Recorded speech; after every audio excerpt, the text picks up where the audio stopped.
hope you'll invite all of us to your bar mitzvah. In Jerusalem. In Jerusalem. But you'll have to make some changes at the wall so some of us can participate who otherwise wouldn't be able to do that.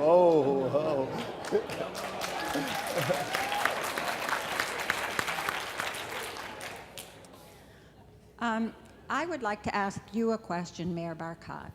You talked about the importance of Jerusalem and Jerusalem, Jerusalem, Jerusalem, and as mayor, I certainly understand that. But Jerusalem is in many ways, the capital of Israel for many of us. If Tel Aviv has the embassies, at least the Knesset and the capital is there in Jerusalem, and it is what people see.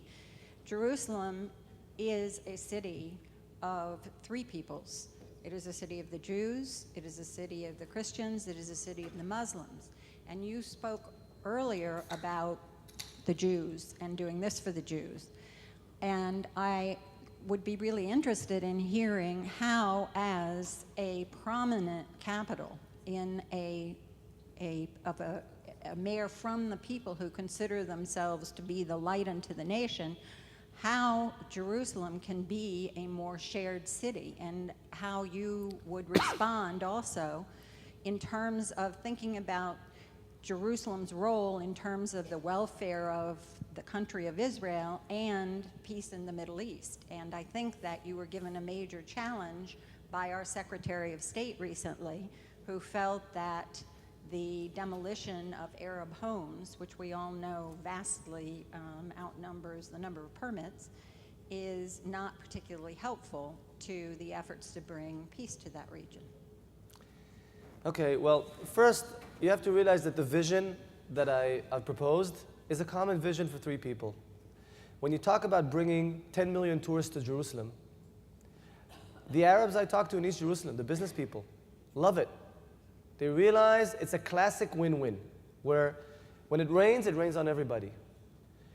3.5 months, almost 4 months in position, one of the first things I've done is I gave instructions to the planners, the municipal planners and others, to put a plan together that we will probably bring in the next few months, of how to take the city of David, the city of the Kfar Silwan, and a lot of areas in East Jerusalem, and dramatically upgrade the planning process for both residents and commercial and tourism. Jerusalem is underinvested in many, many ways. And first, the planning has to come into place.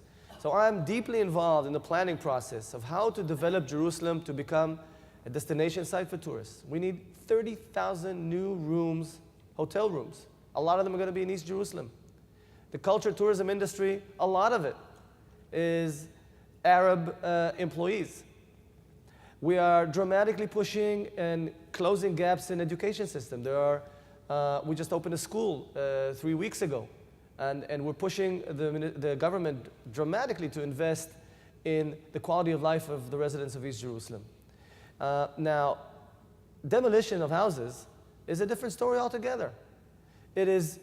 Jerusalem has become one of the most horrific places in terms of planning and legal obeying the law. And ask Mayor Booker about what happens when a city is losing control in terms of obeying the law. You can't do anything if you don't obey the law. Since the beginning of the year, there were about 30 houses, 28, a little bit more houses demolished in Jerusalem. Practically 40% of them in West Jerusalem. Now, do people expect me to stop demolitions in West Jerusalem or just in East Jerusalem? It doesn't make any sense.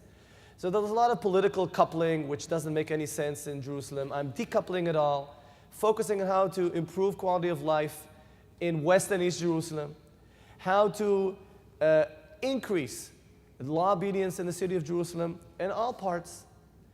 That's the role of the mayor. And by the way, everything I do is under law. There's no house that comes to me for a demolishing order that doesn't go through the people in charge of the legal system, which are not only municipal, they're governmental. It's the Yoetz HaMishpati LaIriya. How do you translate that? The legal advisor to the municipality works under the legal advisor of the government, under the Supreme Court. So anything that happens in Jerusalem has to obey the law. There are gaps in planning, both in West Jerusalem and in East Jerusalem. There are shortage of houses in East Jerusalem and in West Jerusalem. In East Jerusalem, they build illegally. In Jerusalem, they vanish from the city because they don't have enough apartments. So we have problems both West and East, and we have to dramatically improve the planning process and the execution process and be very honest with ourselves and all of the three people of Jerusalem. The vision is a common vision, a united Jerusalem where everyone enjoys it. And it has to be followed by major investments, and I'm totally committed to investing in Arabs in East Jerusalem. That was what I said before the elections. That is what I'm starting to do after the elections. I'm just fulfilling the things I said I will do.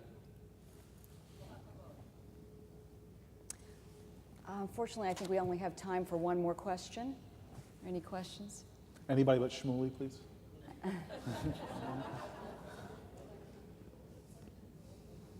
question is, what was your biggest failure? How did you learn from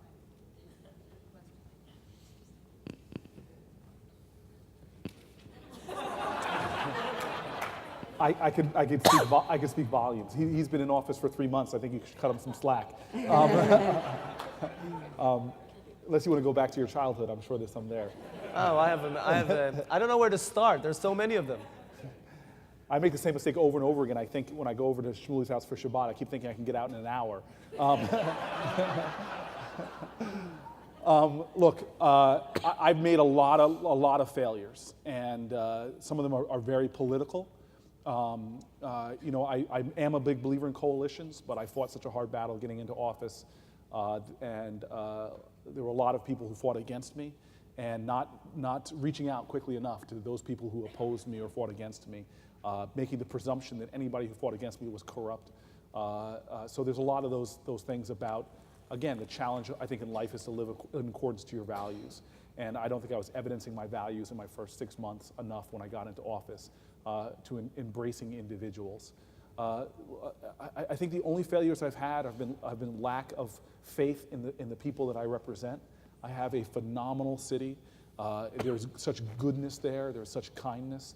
At times I used to think that I had to wear all the challenges and the problems on my own shoulders, when the reality is if you include other people and open up to them and recognize that while our history screams to a declaration of independence, actually the truth is it's a declaration of interdependence, and I need other people and can rely on them.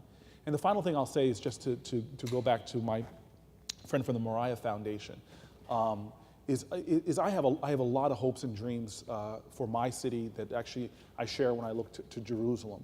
And I'll end with this note, and again, it goes to a very big value in America, to the African American culture, but also to Judaism. During the high holidays, there's a song that's sung that is to the gods, to the heavens. Beiti beit tefillah l'chol chomin. May my house be the house of prayers for all nations.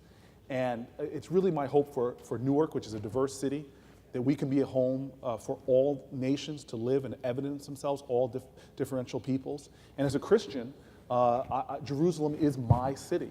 So to me, I believe that the vision for Jerusalem that I know the mayor holds and that we all must hold is that Jerusalem be that sacred space, that holy city that is a testimony to the highest ideals of Judaism, which ultimately are the highest ideals of humanity, that it become a city for all of us, a celebration. May that Jewish house become a house of prayers for all people. Thank you.